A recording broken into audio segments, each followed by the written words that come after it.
ہم اٹھائیں گے تو وہ برا منائیں گے ہمارے لوگ، اتنا تو ہم نہیں کریں۔ جی کریں آغاز جی۔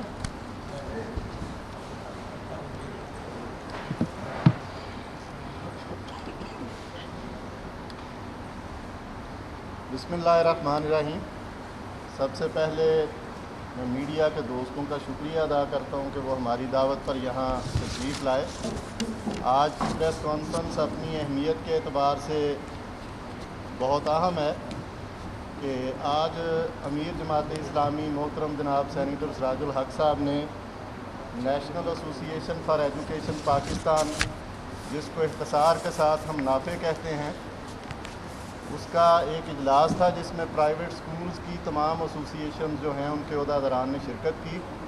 کیونکہ یہ بڑا ایشو چل رہا ہے، یہ پورے کا پورا جو کرونا وبا کا معاملہ ہے،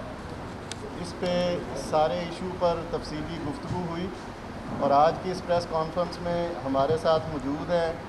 ڈائریکٹر نافع پاکستان جناب ہدایت خان صاحب، اور آپ سے مخاطب ہوں گے امیر جماعت اسلامی سینیٹر سراج الحق صاحب۔ میں ان سے گزارش کروں گا کہ وہ آج کے اجلاس کے حوالے سے اور اس ایشو کے حوالے سے پوری قوم کی بھی رہنمائی کریں، اور آئندہ کا جو لاہ عمل ہے جماعت اسلامی اس حوالے سے کیا پالیسی رکھتی ہے وہ آپ سے مخاطب ہوں اور آگاہ فرمائیں۔ محترم جناب سینیٹر سراج الحق صاحب۔ آپ تینوں میں سے ایک نے اٹھنا ہے، اگلے فاصلہ رکھے، اچھا ہے، مائنڈ نہ کرے۔ اظہر حسین صاحب نے قربانی دی، بہت شکریہ۔ پریشان تو نہیں ہوئے؟ اظہر حسین صاحب خپا خونش ہوئے؟ ہاں، سٹیج پر بھی فاصلہ ہے۔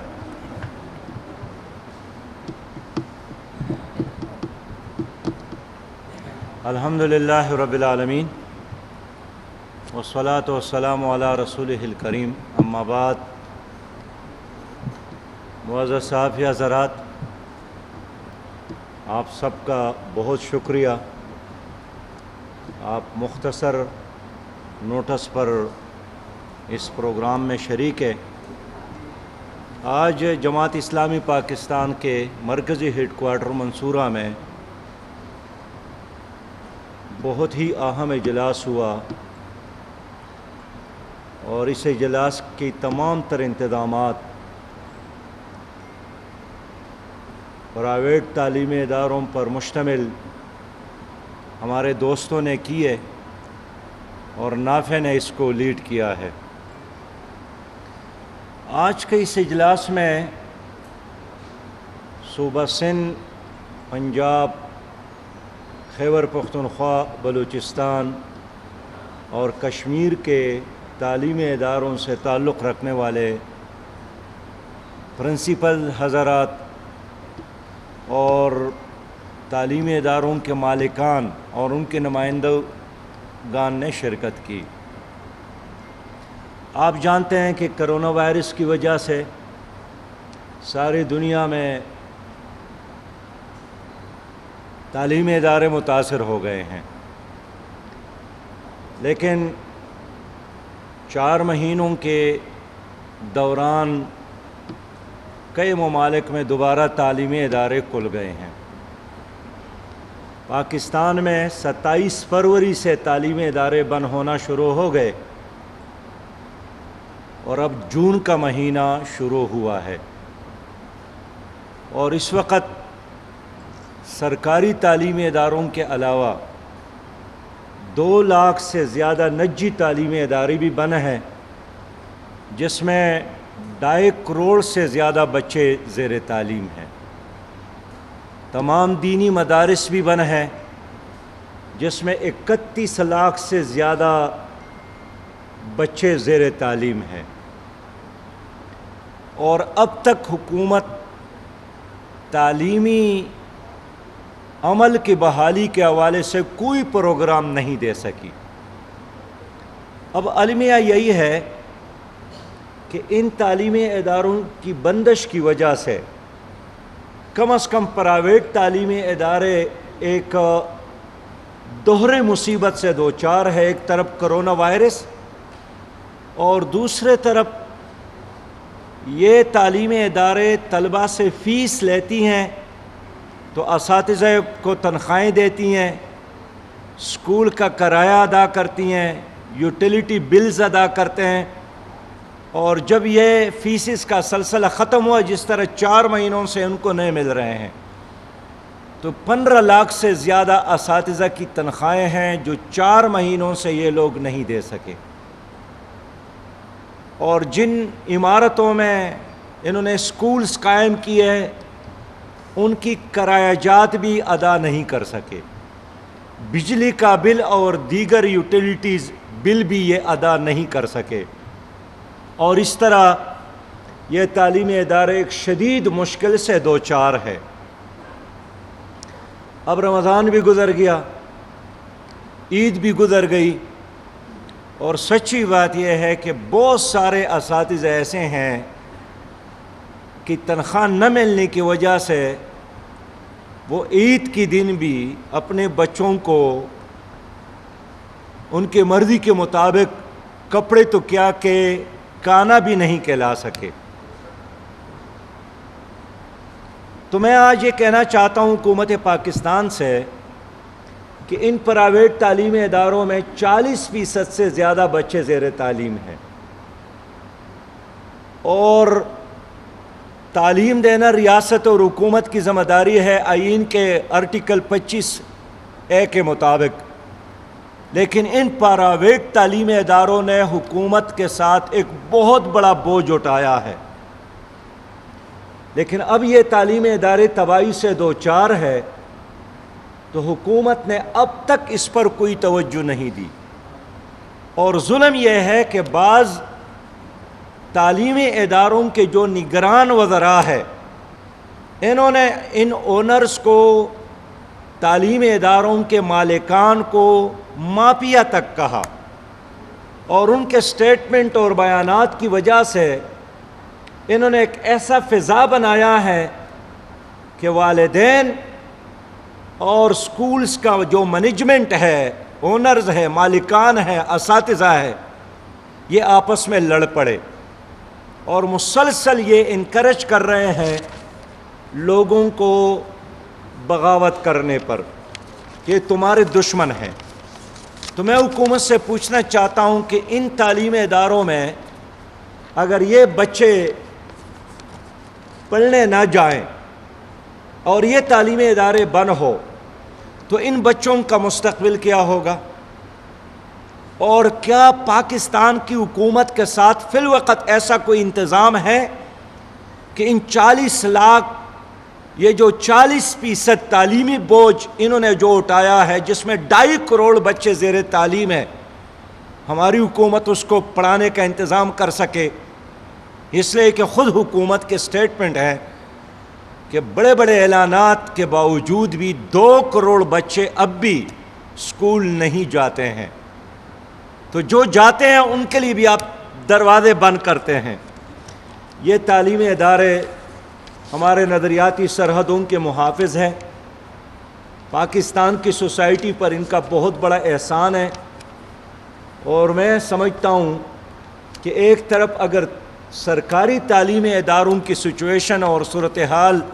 رزلٹ اور نتائج کی وجہ سے بہت خراب ہوا ہے، تو دوسرے طرف ان پرائیویٹ تعلیمی اداروں کے نتائج اس سے بدرجہاں بہتر ہے، اور یہی وجہ ہے کہ آپ ایک سروے کر لے کہ کیا کسی وزیر تعلیم کا بیٹا، کیا کوئی ڈائریکٹر آف ایجوکیشن کا بیٹا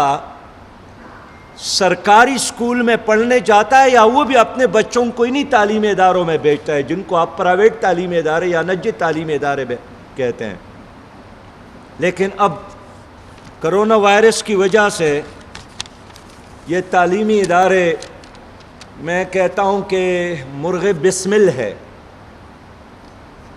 اور حکومت نے جو 1200 بلین کرونا وائرس کی وبا کے حوالے سے اعلان کیا تھا کہ ہم اس میں سپورٹ دیں گے ان تمام اداروں کو جو اس وبا سے متاثر ہو گئے ہیں،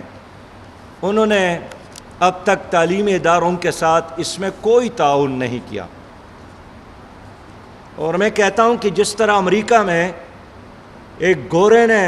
ایک کالے کے گردن پر گھٹنا رکھا ہے اور وہ نیچے سے چلا رہا ہے کہ میں مر رہا ہوں، میں سانس نہیں لے سکتا ہوں، لیکن وہ بڑے بے اعتنائی کے ساتھ مزید زور دے رہا ہے اور بالآخر وہ مر گیا، جس کی وجہ سے امریکہ میں ہنگامے ہیں اور ساری دنیا کو پتہ چلا امریکہ کی جمہوریت کا، امریکہ کی شرافت کا، امریکہ کی انسانیت دوستی کا۔ آج یہ پرائیویٹ تعلیمی ادارے جن کے ذمہ داران اس وقت میرے سامنے بیٹھے ہیں، ان کے چہروں پر بے انتہا پریشانیاں میں دیکھ رہا ہوں۔ نظام نے ان کے گردن پر گھٹنا تو رکھا ہے، لیکن ان کو ریلیف دینے کا، زندگی گزارنے کا، چلنے کا کوئی تعاون نہیں دیا۔ تو میں آج حکومت پاکستان سے مطالبہ کرتا ہوں کہ ان تعلیمی اداروں کا بوجھ خود ہی اٹھا لے۔ اگر حکومت نہیں چاہتی ہے کہ ان کا بوجھ والدین پر پڑے لیکن پھر ان تعلیمی اداروں میں پڑھانے والے اساتذہ کرام کی تنخواہیں حکومت ادا کرے، ان کے بلڈنگز کی کرایہ حکومت ادا کرے، ان کے یوٹیلیٹی بلز حکومت ادا کرے، اور میں چاہتا ہوں کہ حکومت ان کے لیے بلا سود قرضوں کا اعلان کرے تاکہ اپنے ان اداروں کو چلائے بھی اور مزید بہتر اور مضبوط بنا لے۔ میں حکومت سے کہنا چاہتا ہوں کہ تعلیمی نظام کو بحال کرنے کی ضرورت ہے،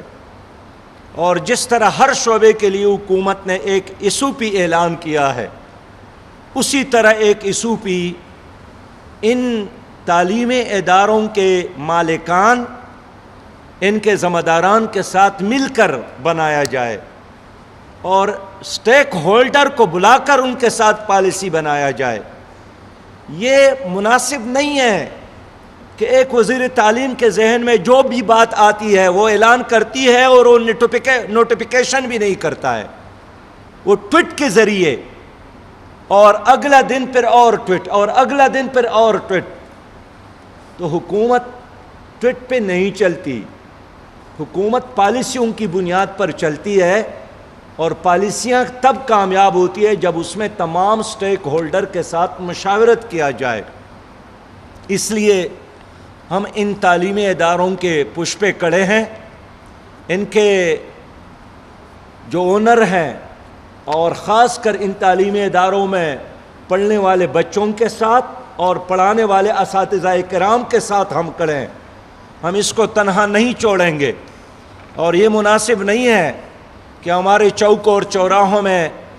کل ان کے اساتذہ اور ان کے ذمہ داران جلسوں اور جلوسوں پر مجبور ہو۔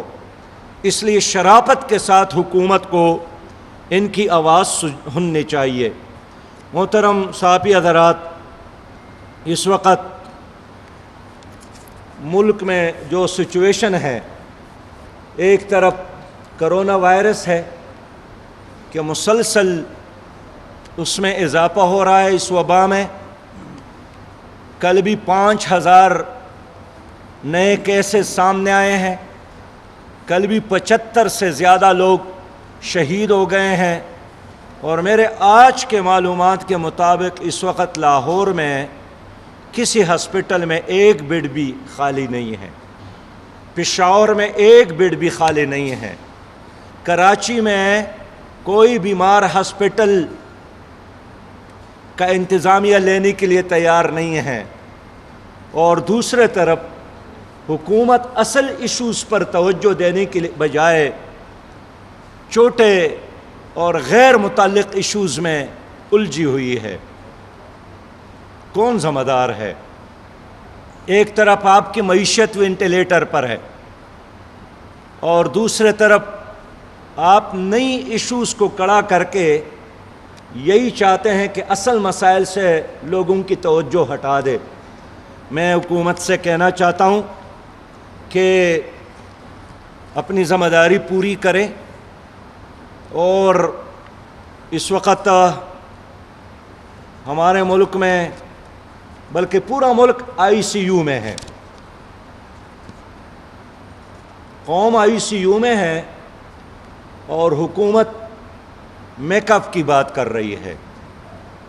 میں سمجھتا ہوں کہ ICU میں موجود آدمی کے لیے بچانے کی ضرورت ہے، میک اپ کی ضرورت نہیں ہے. آپ ہمارے وزراء کے بیانات کو دیکھیں، آپ خود وزیر اعظم صاحب کے روز ایک کنفیوز سٹیٹمنٹ کو دیکھیں. اس لیے مجھے بہت زیادہ افسوس ہے کہ اس وقت انتہائی نااہل اور نالائق ڈرائیور گاڑی کو چلا رہا ہے، اور وہ اعلان بھی کر چکے ہیں کہ لوگ اپنی حفاظت خود ہی کریں، ہم کچھ نہیں کر سکتے. اب حکومت کس مرض کی دوا ہے؟ اس وقت آج کے لمحے تک ہمارے ڈاکٹروں کے ساتھ PPEs نہیں ہیں، تو آپ 1500-1200 ارب روپے سے کم از کم 5 ارب روپے ڈاکٹروں کے لیے اعلان کرتے کہ اس سے اپنے پروٹیکشن کا انتظام کرے، تاکہ آپ دل جمی کے ساتھ، یکسوئی کے ساتھ، اعتماد کے ساتھ مریضوں کی خدمت کرے. تو جو حکومت اپنے ڈاکٹروں کو بچانے کا انتظام نہیں کر سکتی، وہ مریضوں کے لیے کیا کرے گی؟ میرا کل ایک انتہائی مخلص دوست 2 دن پہلے شہید ہو گئے. ڈاکٹر تھے، قرآن کے حافظ تھے، اور یہ 3.5 مہینے مسلسل انہوں نے کرونا وائرس کی بیماروں کی خدمت کی، لیکن وہ خود بیمار ہو گئے، اور جان بچانے کے لیے اس کو جس انجیکشن کی ضرورت تھی، کسی ہسپتال میں ان کو انجیکشن نہیں ملی. اور ان کے بھائی نے کہا کہ میں نے 3 لاکھ روپے جیب میں رکھ کر پھر بلیک میں اس انجیکشن کو خریدنے کی کوشش کی، تو 3 لاکھ روپے میں بمشکل ان کو 1-2 انجیکشن مل گئے، لیکن وہ بھی اس لمحے کہ جب پھر وہ ان کے لیے کوئی فائدہ مند نہیں تھا. اب ڈاکٹروں کی یہ صورتحال ہے، نرسز کی یہ صورتحال ہے، طبی عملے کی یہ صورتحال ہے. اور سچی بات یہ ہے کہ میں روز سینکڑوں ٹیلی فون سنتا ہوں، اور لوگ بھی بسی کا اظہار کرتے ہیں کہ آپ ہمیں بتائیں، اس وقت ہمارے بیمار کو آکسیجن کی ضرورت ہے، وہ آکسیجن نہیں ملتا ہے، وینٹیلیٹر کی ضرورت ہے، وینٹیلیٹر نہیں ہے، اگر وینٹیلیٹر ہے تو وینٹیلیٹر کو استعمال کرنے والا، لگانے والا، چلانے والا عملہ نہیں ہے. ایسے حالات میں میں حکومت سے یہی کہنا چاہتا ہوں کہ نان ایشوز کی بجائے اصل ایشوز پر توجہ دے، اور یہ لڑنے کا وقت نہیں ہے، قوم کو اس دلدل سے نکالنے کا وقت ہے. یہ جو لوگ مر رہے ہیں، روز مر رہے ہیں، یہ آپ کے پاکستانی ہیں. اوورسیز پاکستانی کا مسئلہ بہت زیادہ سنگین ہے. آج کے دن بھی سعودی عرب کے حجروں میں لاکھوں لوگ موجود ہیں. 1,30,000 لوگوں نے اپلائی کی ہے لانے کے لیے، لیکن 800 ریال کا ٹکٹ 3,500 میں ملتا ہے بلیک پہ، اور وہ بھی سفارش پر. تو آپ مجھے بتائیں، کیا ہر مسافر کا اپروچ نہ سفیر تک ممکن ہے، نہ ہمارے وزیر تک ممکن ہے؟ تو خدا کے لیے حکومت سے یہی درخواست ہے کہ ان بیرونی ملک پاکستانیوں کو لانے کے لیے ایمرجنسی بنیاد پر اقدامات کرے، ان کے لیے فلائٹ کا انتظام کرے، اور یہاں جب آ جائے تو ان کو لوٹنے کی بجائے اور ان سے پیسہ بٹورنے کی بجائے اور ان کے ساتھ ایک مجرم جیسا سلوک کرنے کے بجائے عزت اور احترام کے ساتھ اس کا استقبال ہو اور ان کو گھروں تک پہنچانے کا اہتمام ہو. میں ایک بار پھر اپنے ان نجی تعلیمی اداروں میں کام کرنے والے آپ تمام بزرگوں کو، بھائیوں کو حوصلہ دینے کی کوشش کرتا ہوں اور اطمینان دلاتا ہوں انشاءاللہ تعالیٰ کہ ہم آپ کے ساتھ کھڑے ہیں. دینی مدارس میں پڑھنے والے اور پڑھانے والے اساتذہ اور بچے وہ بھی ہمارے ہیں، اور آپ لوگ جو خدمت کر رہے ہیں، حکومت کو وہ احساس ہو یا نہ ہو، ہماری قوم کو اس کا بھرپور احساس ہے. اور انشاءاللہ مصیبت کے اس لمحے میں آپ اکیلے نہیں ہیں، ہم آپ کے ساتھ کھڑے ہیں۔ ہمارے جتنے بھی نمائندگان ہیں، وہ خیبر میں ہیں، وہ سندھ میں ہیں، وہ سینٹ میں ہیں، وہ قومی اسمبلی میں ہے، وہ کہیں بھی ہیں، انشاءاللہ تعالی ان منتخب ایوانوں میں بھی ہم آپ کی آواز بنیں گے، اور چوک اور چوراہوں میں بھی ہم آپ کے ساتھ نظر آئیں گے انشاءاللہ۔